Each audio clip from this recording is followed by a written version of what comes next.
বিশেষ উপাদানের সাথে তেল তৈরি করছি নিজের জন্য। এখানে আমি কিছু মেথি নিয়েছি। মেথিগুলোকে আমি অ্যালোভেরা জেলের মধ্যে দিয়ে অঙ্কুরোদ্গমন করে নিয়েছি। ছোলাতে যেমন গাছ বের হয়, এটা তো ঠিক তেমনই গাছ বাহির হয়েছে, দেখতে পাচ্ছেন। এভাবেই আমি অঙ্কুরোদ করেছি কয়েকটা দিন। আর একটা অ্যালোভেরার ডালের একটা অংশ নতুন রূপে কেটে দিয়েছি। ফুটন্ত গরম পানির উপরে দিয়ে দিলাম জাল করবার জন্য। এখানে নারিকেল তেল দিয়ে দেব 400 গ্রাম।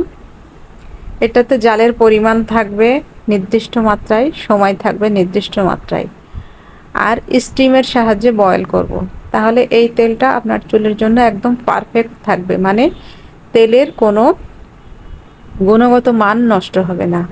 ঢাকনা দিয়ে ঢেকে দিলাম। একটা নির্দিষ্ট সময় পর্যন্ত জাল করব।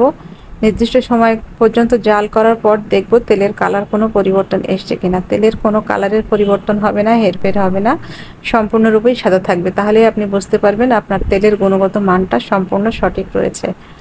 এর পরবর্তীতে আরও কিছুক্ষণ ঢেকে দেব। আমি মাঝপথে ঢাকনাটা উঠিয়ে দেখিয়েছি। আরও কিছুক্ষণ ঢাকার পর যখন প্রস্তুত হয়ে যাবে, প্রস্তুতের শেষে যখন তেলটা গরম থেকে ঠান্ডা হয়ে যাবে, তখন এর সাথে আরও কিছু জরুরি ইনগ্রিডিয়েন্টস মিশিয়ে তেলটাকে তৈরি করে নেব। তাহলে আপনার চুলের জন্য পারফেক্ট একটা তেল তৈরি হবে।